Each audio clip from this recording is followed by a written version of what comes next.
Sahabat karib maksudnya sahabat yang rapat, sahabat yang dekat. Karib ni kena bahasa Arab. Qarib maksudnya rapat ataupun dekat. Dalam Al-Quran yang kita baca, Al-Quran ada suruhan Allah dan ada larangan Allah. Ada yang Allah suruh dan ada yang Allah larang. Biasanya kalau Allah suruh, Allah kata buatlah. Contohnya, dirikanlah salat. Wa aqimus salat. Dirikanlah salat. Tunaikanlah zakat. Dia apa? Lah. Dan biasanya kalau Allah larang, Allah akan cakap janganlah. Senang. Janganlah. Contohnya, janganlah mencuri. Senang. Janganlah mencuri. Pendek. Tapi ada 5 ayat dalam Al-Quran. Ada 5 ayat. Ada berapa? Ada 5 ayat Al-Quran yang Allah tak cakap janganlah. Allah kata jangan dekati. Jangan dekat. Bukan jangan buat, jangan dekat pun. Ada 5 dalam bahasa Arab disebut la taqrabu. Janganlah kamu dekati. Jangan kamu hampiri. Ada 5 ayat yang Allah gunakan macam itu. Biasanya kita dengar jangan hampiri apa? Jangan hampiri zina. Itu yang paling selalu orang dengar. Dalam Al-Quran ada berapa tadi? Ada 5. Itu baru 1. Sebenarnya ada 2 kali Allah kata jangan hampiri zina. 1 Allah sebut la taqrabuz zina. Jangan dekati atau jangan hampiri zina. 1 lagi itu dalam surah Al-An'am. Lagi 1 dalam surah Al-Isra. Allah kata la taqrabul fawahish. Fawahish maksudnya perbuatan yang kecil. Maksudnya zina juga. Tapi guna perkataan lain. Itu 2. Jadi 2 cerita tentang zina. Lagi 2 pula. 5 kan? Lagi 2 Allah sebut tentang jangan kamu hampiri harta anak yatim. Wala taqrabu malal yatim. Janganlah menghampiri harta anak yatim. Sama juga. Yang pertama dalam surah Al-An'am, yang kedua dalam surah Al-Isra. Jadi Al-An'am dan Isra ni dia ada semua la taqrabu. 2. Al-An'am dengan Al-Isra. Itu 2. Jadi 2 tentang jangan dekati harta anak yatim. 2 jangan dekati zina. Jangan hampiri zina. Kenapa Allah kata jangan hampiri, jangan dekat? Kenapa tak kata jangan makan harta anak yatim? Anak yatim tahu anak yatim? Siapa tahu anak yatim maksudnya apa? Kalau orang Melayu anak yatim maksudnya orang yang ayah nama yatim. Bukan. Itu rais yatim. Bukan itu. Anak yatim maksudnya kalau orang Melayu faham, orang yang tak ada mak atau ayah, kalau dia tak ada dua-dua kita panggil yatim piatu. Pandai orang ni. Dalam bahasa Arab, dalam bahasa Arab yatim ni maksudnya orang yang kematian ayah saja sebelum balik. Orang yang kematian ayah sebelum balik. Sebab bahasa Arab ni dia biasa lelaki perempuan dia biasa. Contohnya pakcik dalam bahasa Arab ammu. Tapi itu pakcik sebelah ayah. Kalau pakcik sebelah mak dia panggil khal. Lain tu khal. Khalah ataupun khal. Bahasa Arab ni bezakan lelaki perempuan. Belah ayah, belah mak. Yatim adalah perkataan untuk sebelah ayah. Kalau ayah meninggal sebelum dia balik. Kalau dia dah tua dah, umur 94, ayah hidup lagi dah hidup dah. Dia kata bukan anak yatim ni. Anak yatim ni kalau sebelum balik. Namakan yatim. Ya Allah tu wala taqrabu malal yatim illa billati hiya ahsan. Jangan dekati harta anak yatim kecuali yang terbaik, dengan cara yang terbaik. Apa maksud jangan dekati harta anak yatim? Sebab apa jangan makan harta anak yatim? Tak sebut itu. Sebut jangan dekat dengan harta anak yatim. Sebab orang yang jaga anak yatim, orang yang jaga anak yatim, contohlah dari kita ni anak saudara, mak dia, ayah dia meninggal. Ayah dia meninggal, jadilah dia anak yatim. Kita pun ambil dia jaga sebab anak saudara kan, anak nakal. Dia anak nakal. Panggil dia, jadikan dia anak kita jadi anak sendiri, memang jagalah jaga. Dia anak yatim, kita jaga kat rumah. Dia ada harta tak? Anak yatim dia ada harta tak? Ada. Dari mana datang harta dia? Daripada ayah dia atau mak dia lah. Bila meninggal dapat harta, kita panggil harta faraid, dapat faraid. Ataupun kalau ada orang datang ke rumah dia, rumah kita lah, rumah dia, hari raya, biasanya orang tua ni bila dia salam budak-budak hari raya, dia bagi apa? Dia bagi duit raya. Duit raya tu bagi kat siapa? Bagi kat budak ke bagi kat kita? Bagi kat budak. Tak kira lah yang salam ke kita ke dia kan. Kan, kita kalau anak tu baby kan, buat salam kan. Sebenarnya bagi kat budak, bagi kita. Dia bagi kat budak tu. Jadi orang yang jaga anak yatim ni, dia bahaya sikit. Sebab dia akan rasa macam dia berhak ambil duit tu. Sebab dia yang jaga kan, anak tu. Jadi Allah tu, bahaya ni macam mana? Jangan makan. Jangan dekat pun dengan harta anak yatim. Sebab kalau dekat ni lama-lama rasa macam nak ambil. Tu bahaya kan. Sama juga dengan zina. Zina ni dia tak start. Nampak orang perempuan tu berzina tak? Dia mula dulu. Dia mula dengan macam-macam cara dulu. Orang lelaki perempuan, mula dia keluar sama-sama. Lepas tu dia keluar, dua orang je. Macam tu lah. Dia sikit-sikit. Allah tu jangan dekat tu. Okay. Yang saya nak ajak baca ni, beramai-ramai ni, tahulah boleh kita buka kat sini kan. Jangan hampir. Boleh tak? Ada 6 ada berapa tadi? Ada 5. Jangan hampir dalam Quran. Kita dah sebut berapa? 3. La taqrabu. Nampak tak dekat depan ni? Tak mana perkataan la taqrabu. Siapa jumpa tak dapat lagi. Belum ni. Kat mana la taqrabu? Kita saya baca ulang. Kita baca ulang. Ya ayyuhalladzina amanu. Cuba.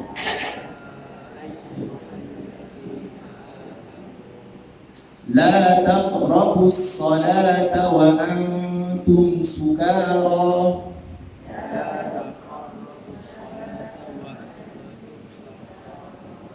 Jumpa tak perkataan la taqrabu? Jumpa. Kalau kita baca Al-Quran daripada mula surah Al-Fatihah, kemudian surah Al-Baqarah, kemudian surah Al-Imran, kemudian surah-surah yang berikut susunan, kita akan jumpa yang ini dulu. Sebelum surah Al-An'am dan sebelum surah Al-Isra tadi. Maksudnya 5 la taqrabu dalam Al-Quran. Yang pertama adalah yang ni. Yang pertama kita akan jumpa adalah ni. Bukan jangan dekati zina. Bukan jangan dekati harta anak yatim. Tapi jangan dekati apa? Jangan dekati solat. La taqrabu, jangan dekati solat maksudnya. Solat. Jangan dekati solat. Bukan jangan solat. Jangan solat okey lagi. Ini jangan dekat pun dengan solat. Mesti ada benda yang bahaya ni. Macam harta anak yatim ni. Apa bahaya ni? Tengok maksud dia. Bagus dia buka bagi ni, kita tengok maksud. Ini ruban sebenarnya.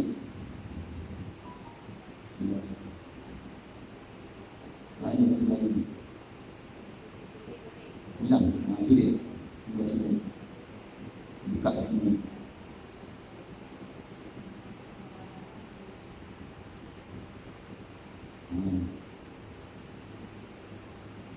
Nampak? Nampak kan? Nampak tu yang jadi iman. Okey, nampak? Wahai orang-orang yang beriman. Apa tak? Baiklah baca mesti. Wahai orang-orang yang beriman, jangan kamu hampir sembahyang. Maksudnya jangan kerjakan sembahyang. Bukan jangan sembahyang, jangan dekat pun dengan sembahyang. Bila kita kata jangan dekat dengan sembahyang? Apa sama dia? Sedang kamu dalam keadaan mabuk. Lupa itu, Ustaz ini betul. Jangan sembahyang. Jangan sembahyang, jangan solat, jangan hampiri solat ketika dalam keadaan mabuk. Dia dulu agama Islam ni masih mula-mula Nabi Muhammad SAW berdakwah, masih mula-mula tu arak tak haram lagi. Masa tu arak belum diharamkan lagi. Jadi Allah turunkan ayat, Allah kata apa? Kalau nak solat, jangan minum arak mula-mula sekali.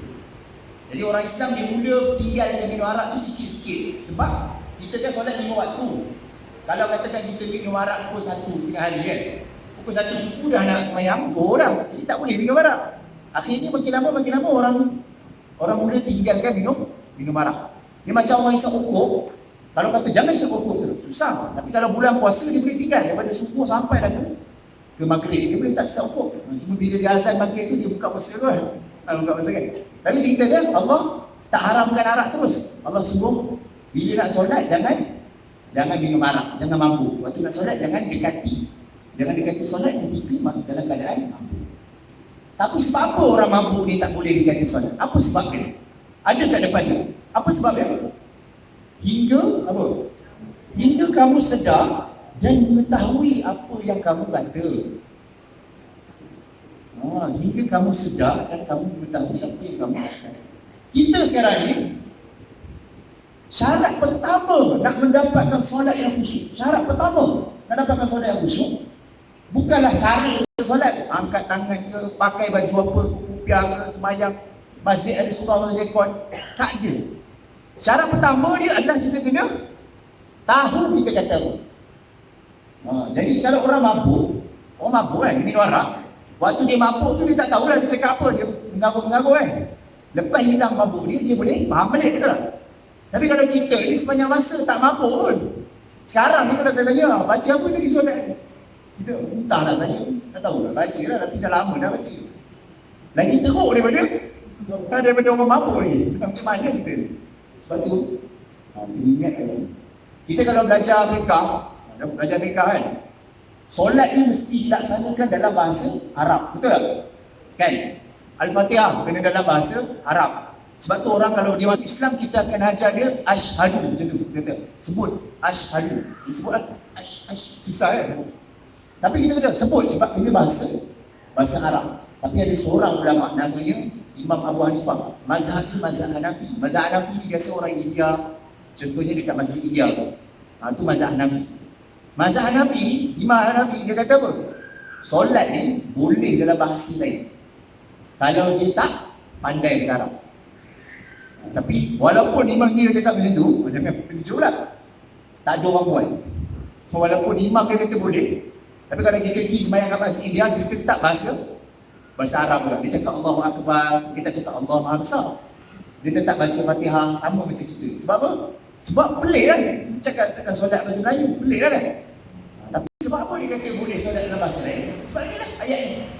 Kita Allah kata orang yang mampu pun tak boleh solat kalau dia tak faham. Apatah lagi kalau orang tu sepanjang ayat dia tak cakap bahasa Arab pun, lagi tak faham. Jadi kita ni kena belajar dah sikit-sikit, kena berlatih dah sikit-sikit.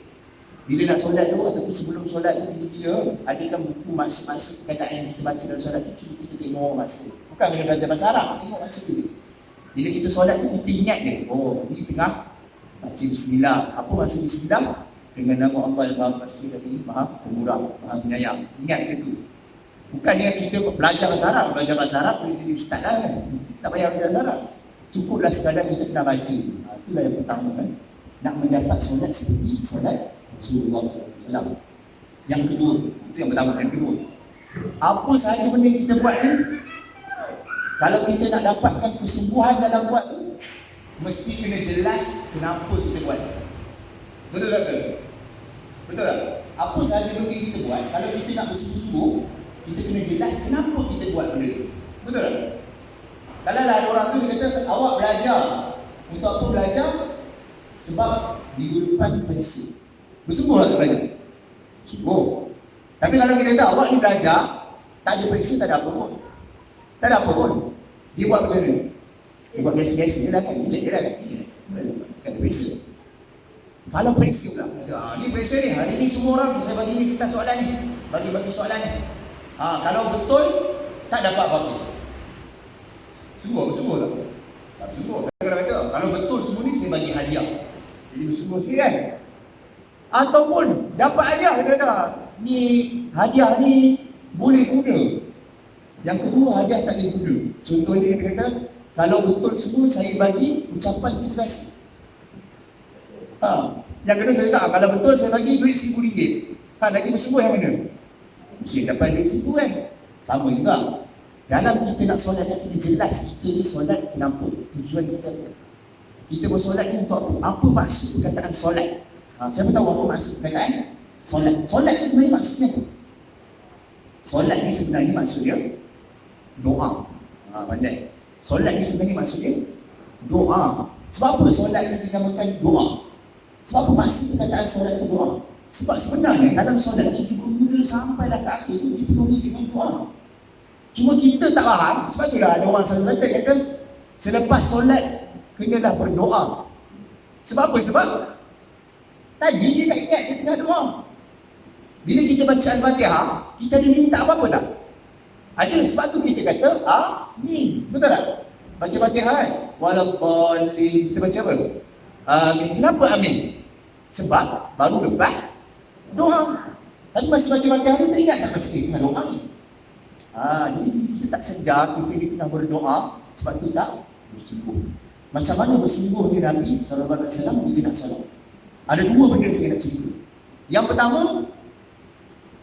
Nabi SAW pernah bagi tahu, ini Nabi sendiri yang bagi tahu, apabila kamu berjalan kaki ke masjid ataupun apabila kamu berjalan kaki ke solat, maka janganlah kamu menghilangkan jari-jari kamu.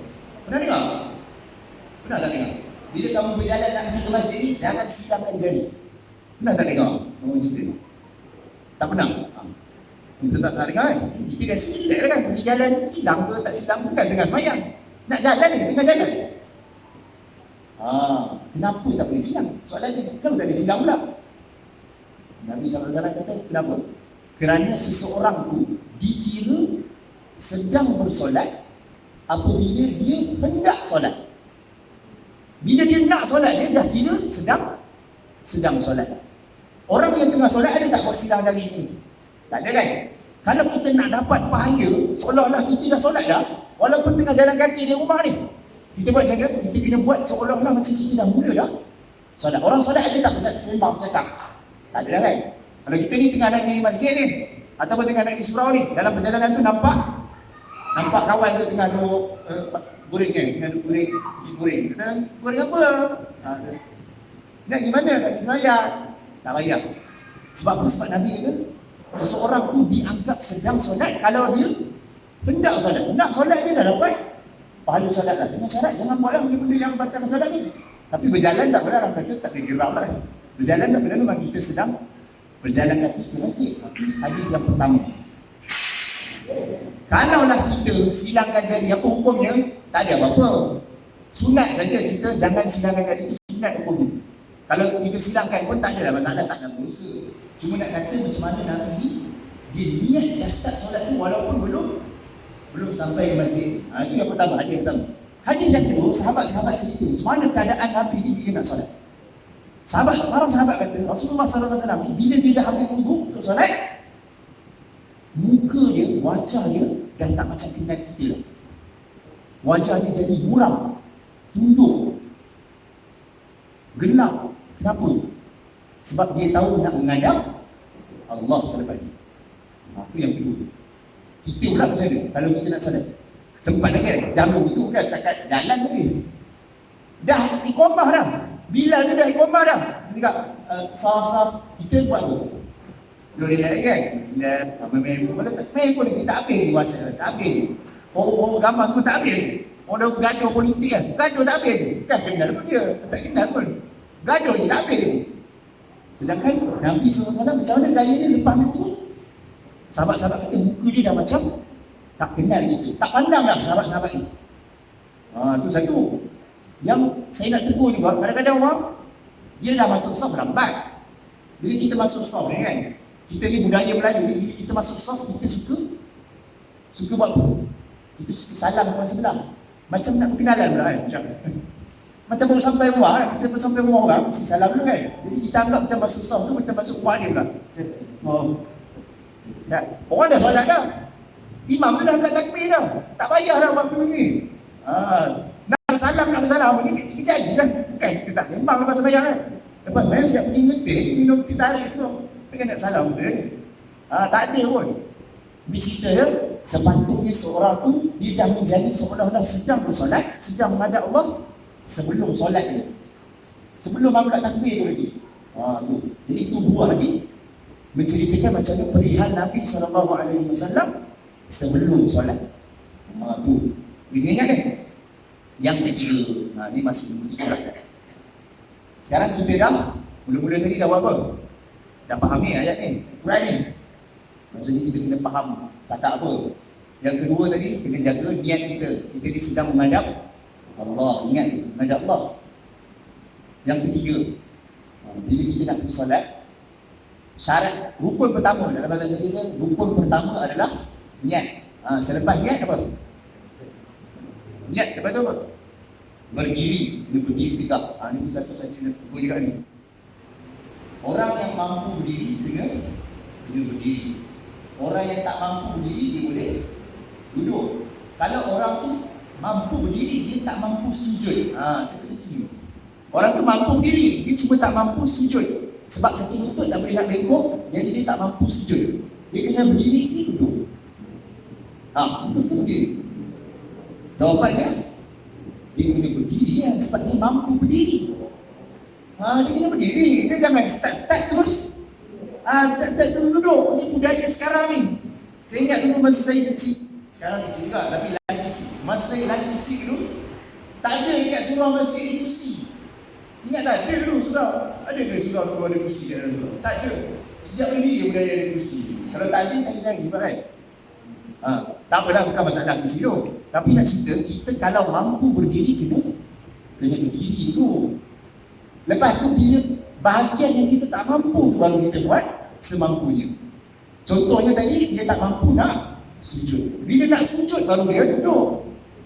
Kalau rukuk dia mampu, dia kena rukuk betul. Tak boleh, sebaiknya daripada mula dah start berdiri. Ingat. Okay. Jadi berdiri ni merupakan salah satu daripada rukun solat. Allah suruh kita berdiri. Dalam Al-Quran tak ada perkataan solatlah kamu, tak ada. Dalam Quran perkataan apa? Dan apa? Dan apa? Dirikanlah solat. Mesti ada perkataan dirikan, berdiri solat. Sebab tu solat. Kalau mazhab Syafi'i kata apa? Kalau orang yang ada kaki palsu, dia kena buka kaki palsu dia. Kalau orang tu pakai tongkat, dia kena letak tongkat dia. Sebab dia yang kena berdiri. Bukan dia tongkat yang berdiri. Bukan dia kaki dia pakai palsu dia berdiri. Bukan kerusi yang berdiri. Dia yang kena berdiri. Sebab tu tak boleh bersandar. Ada orang dia solat kat tepi dinding, dia bersandar. Tak boleh. Sebab tak boleh bersandar, sebab yang kena berdiri tu siapa? Ya? Semangat, bukan pandai. Tak pandai. Semangat. Okay. Sebab tu kena berdiri, sebab Allah suruh kita berdiri. Sama juga hari 3 bulan dulu, bila kita kata duduk, apa maksud duduk? Ni kita tanya juga ni. Duduk ni apa duduk? Kalau berdiri menggunakan apa? Kaki. Kalau duduk menggunakan apa? Apa? Duduk menggunakan apa? Bukan kursi. Badan kita guna badan bagian mana?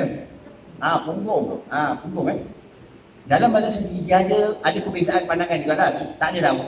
Confirm. Cuma saya beritahu ni sebagai peringatan je. Pokok dah ada orang tak pernah dengar. Bila ada kursi macam ni kan, kursi dia ada tempat sandar. Ada ulama kata tak boleh sandar. Sebab kalau dia sandar, dia tak duduk di atas punggung semata-mata. Dia guna belakang. Apa benda yang gunakan belakang?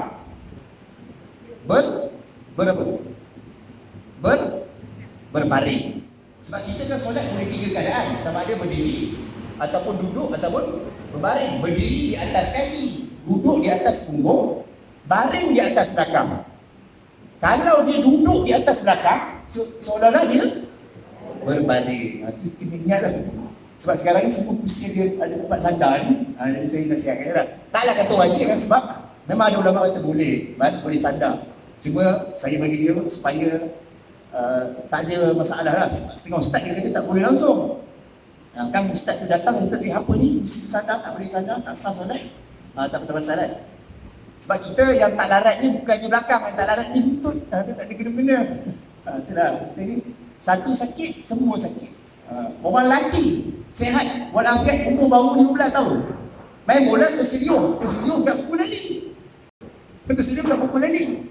Terus duduk bersandar dengan tenang dan legang. Seolah-olah macam dia dah tua umur 70 lebih dah. Sebab apa? Sebab dekat surau ada kursi. Betul tak saya kata? Dulu tak ada kursi ni kan. Sekarang pun ada. Itulah dia yang ketiga, berdiri. Okey, dah berdiri. Sekarang ni berdiri. Rukun yang seterusnya adalah membaca Al-Fatihah. Membaca Al-Fatihah. Al-Fatihah, takbir, semua ni dinamakan rukun qauli. Maksud rukun qauli ni kena bercakap. Bila kena bercakap di mulut, kena keluar di mulut.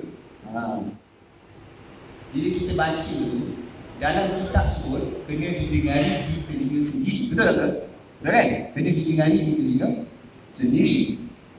Tapi dalam suasana senyap. Maksudnya, kalau dah surau tu ataupun masjid tu senyap tinggi. Macam sekarang ada bunyi kipas. Betul tak? Kalau saya tak cakap bunyi kipas kan? Zaman Rasulullah SAW ada kipas tak? Tak ada, masjid ni tak ada. Kalau katakan masjid tu senyap sunyi, masa tu kita try. Kita balik rumah nanti, tutup kipas semua, tutup aircon, tutup TV, tutup semua. Biar senyap sunyi, kita try baca. Kat mana suara kita dengar kat ini, itu kadar dia. Bukan melawan. Maksudnya, melawan maksudnya apa? Selagi ada kipas semakin kuat kipas tu, kita lawan lagi. Kalau macam tu lama-lama baca kuat terus. Betul tak? Apa beza antara baca jahar dengan baca sikit? Tak ada beza. Sebab memang setengah orang tu dia baca, orang dengar dia sendiri, dia imam. Imam dengar dia baca apa? Rasulullah SAW pernah tegur seorang sahabat buat macam tu. Sahabat tu dia baca kuat, Rasulullah dengar. Bila Rasulullah SAW habis solat, Rasulullah kata, siapa yang baca tadi? Siapa yang baca tadi? Kenapa saya rasa seperti sedang bertanding Al-Quran? Bertanding Al-Quran tu bertanding Al-Quran. Kalau kita tengok musyawarah Quran kan, orang tu dia baca, nanti pengadil tu akan bagi soalan. Lepas tu dia baca, itu pengadil tu bagi soalan, juri tu akan bagi soalan. Rasulullah kata, kenapa saya rasa seperti sedang bertanding Al-Quran? Kata, jangan buat. Jadi, apa maksud dengar sampai telinga sendiri tadi? Di dalam suasana senyap. Kalau dah ada kipas sekarang ni, kita tak dengar dah sendiri. Tak apa dah. Sebab kita dah try dah tadi. Masih senyap tu kita dah try dah. Sekadar mana yang sepatutnya suara. Ini disebutkan oleh Imam An-Nawawi contohnya dalam kitab. Dia kata apa? Kalaulah ada orang tu dia pekak sikit. Bukan pekak terus. Pekak sikit. Maka dia tak perlulah baca kuat sehingga telinga dia dengar. Itulah Imam An-Nawawi kata. Sebab sebenarnya maksudnya adalah ketika mana pendengaran yang biasa, yang asal. Pendengaran yang asal. Jadi maksud pendengaran yang asal tu apa? Bila tak ada kipas, tak ada kipas gasiu, tak ada kipas ini, tak ada aircon, masa itulah kita try. Tak ada hujan lebat, masa itu kita try. Bacaan kita dengar ke tak dengar? Kalau kita dah dengar, itulah dia kadar. Jadi ingat kadar tu sampailah baca kat masjid sekali. Biar ke masjid tu ada kipas dengung sekali kan. Baca tetap kadar tu juga. Itu surah Al-Fatihah. Pastikan kita baca Fatihah tu, kita dah tahulah, kita daripada kecil sampai itu ni, yang kita ingat adalah mengajar Fatihah tu masa ustaz, masa dekat kita dah jadi pun, walaupun kita masih 5 tahun dulu. Tapi Rasulullah SAW macam mana budaya Rasulullah? Setiap kali datang bulan Ramadan, Rasulullah akan bacakan Al-Quran semula dengan Jibril lah, bukan nak baca dengan kita pula. Rasulullah baca dengan Jibril. Jadi kita bersama. Jadikanlah budaya kita, sunnah kita ni, ikut sunnah Nabi SAW. Setiap kali bulan Ramadan, kita cek balik bacaan ayat-ayat yang wajib-wajib ni. Contohnya surah Al-Fatihah. Baca balik dekat orang yang pandai, cek balik. Tahu kita dah baca daripada kecil dah. Bukan kata tak sah. Rasulullah pun sama, bukan kata tak sah kan. Tapi baca balik dengan Jibril kenapa? Sebab kita kena sentiasa memperbaharui cara bacaan kita. Kalau tak, memang semua orang ingat dia Imam Mekah. Memang ni. Kita kan dah baca seorang memang ingat Imam Mekah dah. Nanti kalau orang dengar Imam Mekah tak mana tak tahu yang masuk betul. Imam masuk. Dia datang lewat, dia pun buat imam belakang kan. Seboleh-bolehnya kita ni kalau boleh kita solat lah secara berjemaah. Kalau solat berjemaah, sekurang-kurangnya bacaan imam tu boleh cover bacaan kita. Semuanya solat berjemaah. Orang lelaki ni kalau tak ada usuran Nabi SAW tak bagi solat di rumah. Ada seorang tu dia buta. Dia pergi dekat masjid Nabi, dia kata, ya Rasulullah, aku ni buta, tak ada orang yang nak pimpin. Kita kan orang buta ada orang pimpin kan. Kata aku ni buta, tak ada orang nak pimpin. Boleh tak aku tak solat di masjid? Boleh tak solat jemaah? Rasulullah kata boleh. Kemudian dia baru nak balik tu, kejap-kejap. Dengar azan tak? Rasulullah tanya, dengar tak azan? Dia kata dengar. Kata kalau macam tu tak ada. Tak boleh kan? Syarat dia kena dengar azan, dia kena pergi juga masjid. Jadi orang lelaki kena usaha sebaik upaya pergi ke masjid. Hukumnya sunat. Pergi solat jemaah ni hukumnya sunat. Pahalanya 27 kali ganda. Baiklah ada orang nak bagi kita 1 juta, seorang lagi nak bagi 27 juta. Kita nak yang mana? Mesti nak yang 27 juta, takkan ambil juta kita. Tak apa, duit juga kan, ambil je lah. Orang akan kata gila, kenapa ambil je juta? 27 juta boleh ambil. Saya nak bagi 1,000, lagi satu jadi 27,000. Nak ambil yang mana? Mesti nak 27,000, walaupun tak tahu nak guna apa kan. Ambil dulu kan fikir lah. Sama juga pahala ni dekat akhirat nanti kita nak guna tu bila tak tahu. Tapi ambil lah yang banyak. 27 kali ganda tu banyak tau. Kita tak tahu pahala solat berapa banyak kan. 1,000, 1,000, 10,000 kali 27. Solat berjemaah. Okey. Dah baca Al-Fatihah. Kemudian baca surah, kemudian rukuk. Rukuk. Macam mana cara Nabi SAW rukuk? Ini saya nak tunjuk.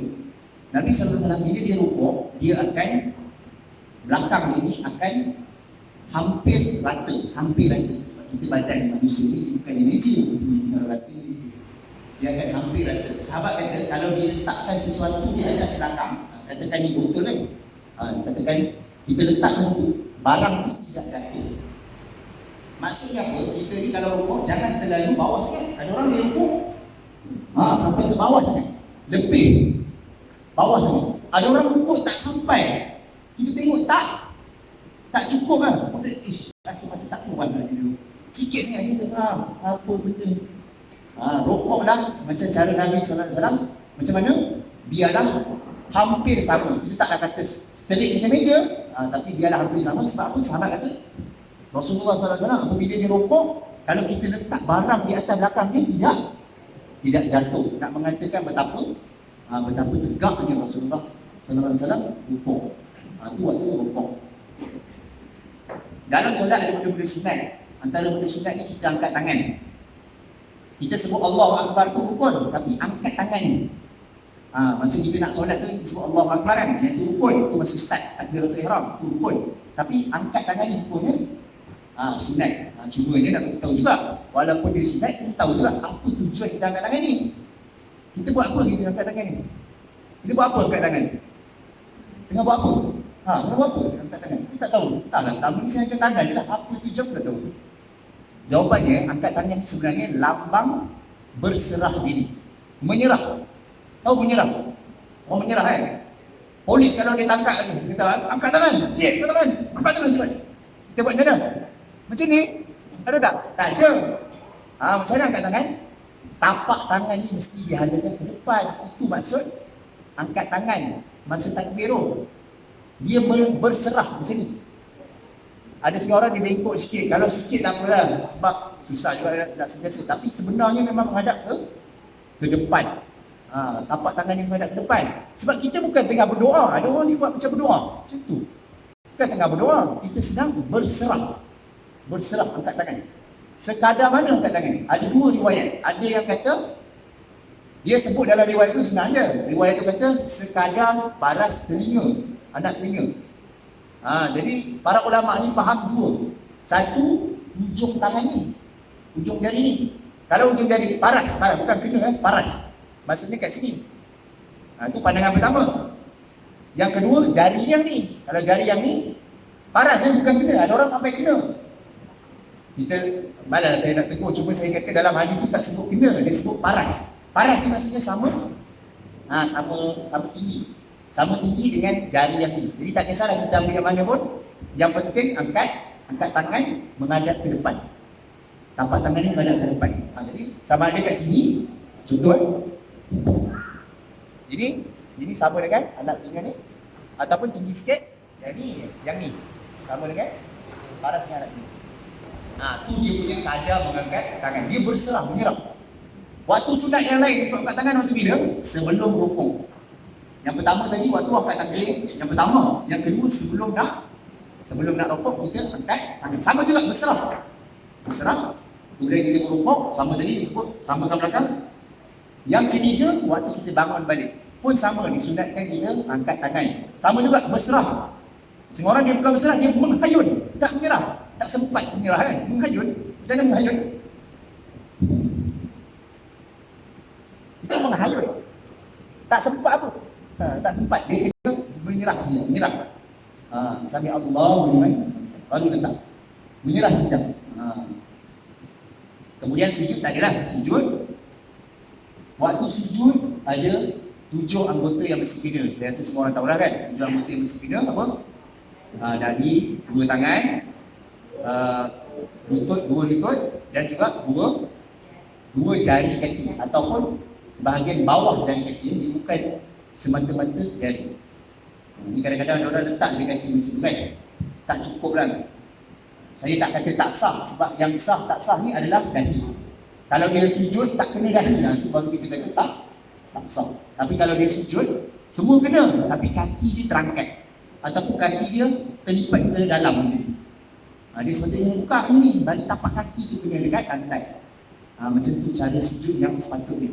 Jadi ada 7. Apa ada 7? Dari 2 tapak tangan, 2 lutut dan juga tapak kaki. Seelok-eloknya ibu jari kaki dan beberapa jari kaki yang lain. Kalau tak boleh ibu jari kaki, jari lain pun tak apa. Kalau tak boleh langsung tinggi tegak macam ni pun tak apa. Yang confirm tak boleh, bukan tak boleh tak sah maksudnya tak menepati cara sunnah Nabi SAW ni. Kalau dia lipat dalam terus itu memang tak boleh. Tak dapatlah pahala sunnah. Tak dapat pahala sunnah. Jadi dia macam tu. Dia letak kaki macam tu, tak boleh sujud macam tu. Sebab apa macam tu? Sebab kita ni sebenarnya sedang cuba menghadapkan jari kaki kita ni kepada Allah, kepada kiblat sewaktu kita tengah sujud. Sedaya upaya nak bagi jari kaki tu menghadap kiblat waktu kita tengah sujud. Sebab tu sunat ni hukumnya sunat. Bagi orang yang rambut panjang, tak kisah lelaki ataupun perempuan, kalau dia rambut panjang, sunat bila nak solat tu dia biarkan rambut dia tak terikat. Sunat ni. Orang lelaki kalau dia rambut panjang kan, rambut panjang. Contohnya Awi dia rambut panjang kan. Dia nak solat, boleh tak orang lelaki solat rambut panjang? Boleh lah. Nabi rambut panjang ke? Rambut panjang. Nabi rambut panjang kadang-kadang sampai ke telinga, kadang-kadang sampai ke tengkuk, kadang-kadang sampai ke bahu. Rambut Nabi panjang. Semua orang zaman Nabi ni ramai rambut panjang. Cucu Nabi nama Hasan. Ada 2 orang kan, Hasan Husin. Yang Hasan ni satu hari dia solat ikat rambut. Ikat rambut ni tak salah, kalau tak solat ni tak kena salah. Orang lelaki pun tak apa. Dia yang ada orang tu tak menyerupai perempuan ni Ustaz. Menyerupai kalau dia ikat rambut, lepas tu dia pakai tudung. Itu memang menyerupai lah kan. Kalau dia ikat rambut tak menyerupai sebab kita tahu dia lelaki. Kita tengok lelaki ni bukannya pakai tudung. Pakai tudung tu perempuan. Sebab perempuan dia tak tayang rambut dia. Betul? Jadi tak menyerupai. Husin ni dia Hasan cucu Nabi yang pertama yang sulung ni Hasan diikat rambut. Tapi dia tak pernah dengar yang Nabi kata bila sujud, bila kita solat, biar buka ikatan. Masa nak solat buka kan. Jadi dia tak buka. Bila dia tengah solat, waktu tu tengah solat dia tengah solat, ada hamba, bekas hamba Nabi. Ada seorang ni bekas hamba Nabi, namanya Abu Rafi. Dia pergi dekat Hasan tengah solat, dia tarik ikatan dia, tarik. Jadi Hasan bila dah habis solat tu dia jeling kan, macam apa orang tengah sembahyang kacau kan. Dia jeling. Jadi Abu Rafi bekas hamba Nabi ni kata apa? Janganlah jeling. Tak payah jeling-jeling. Ini yang datuk kamu bagi tahu.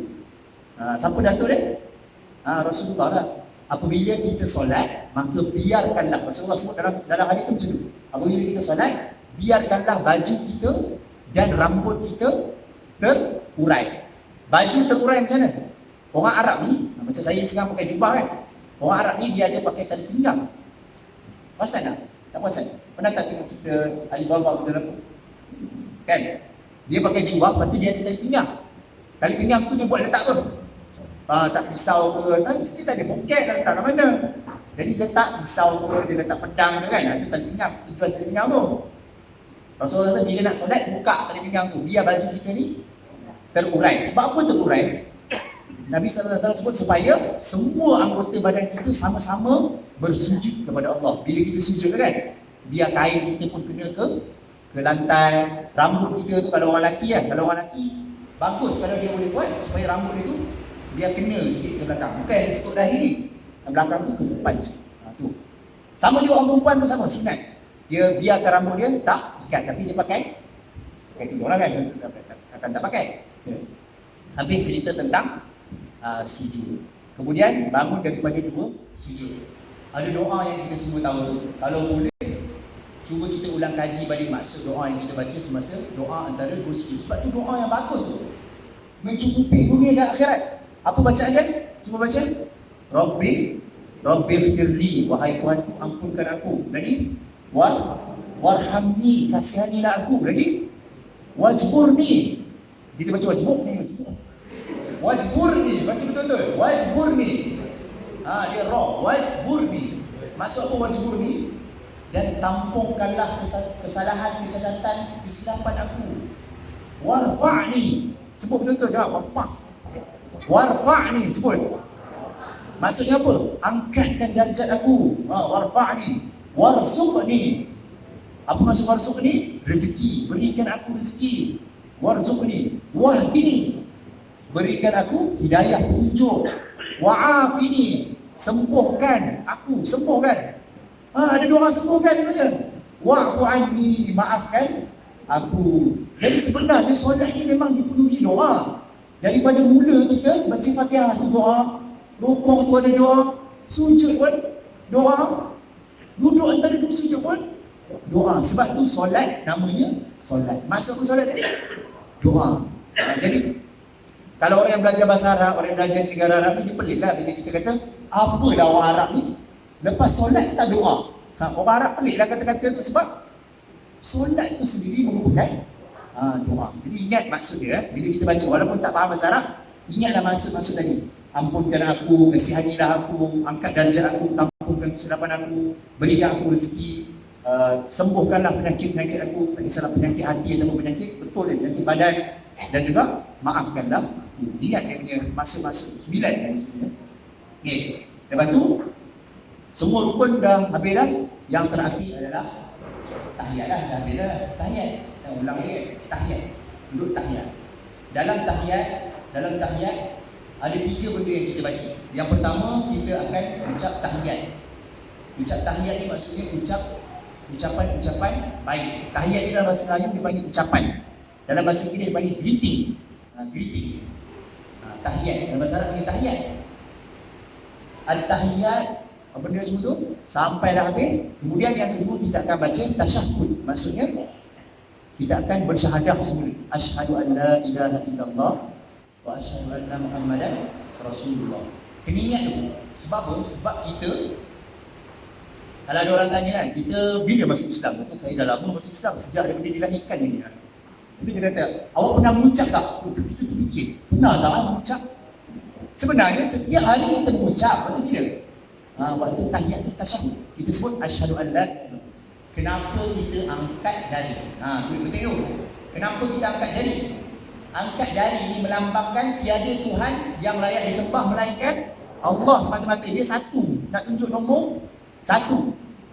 Dalam hadis sebut Nabi SAW dia akan letakkan ibu jari dia pada jari tengah.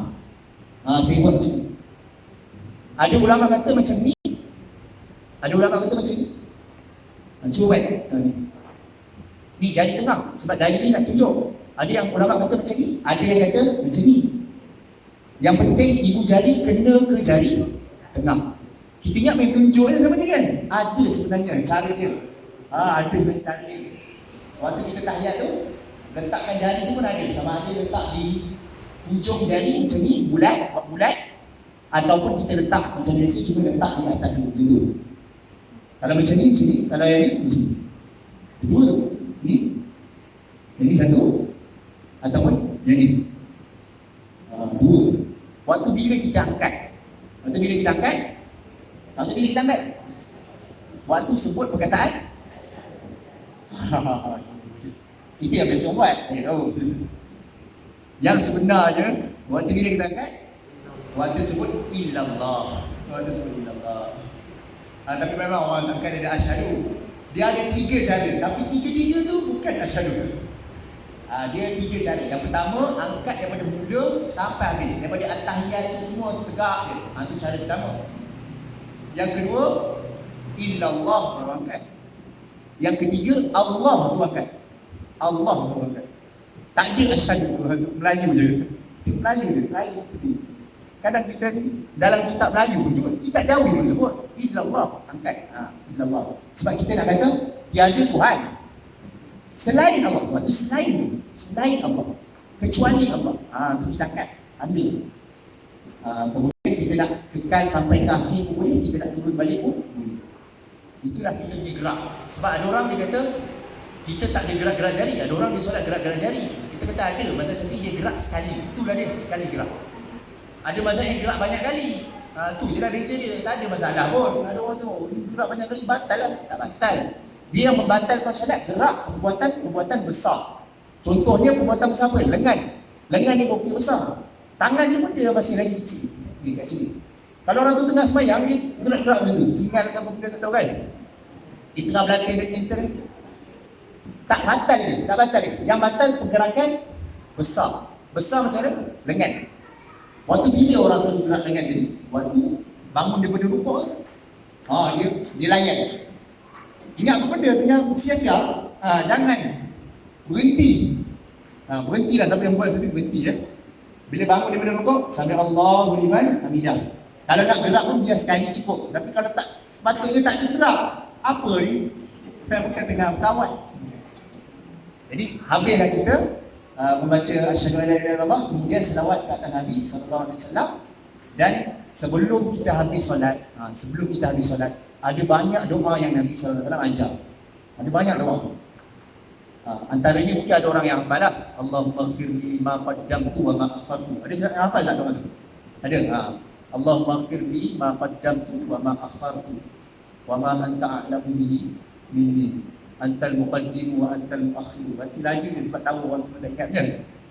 Baca lagi. Tapi ada banyak doa yang Nabi ajar. Cubalah kita cari mana doa tu.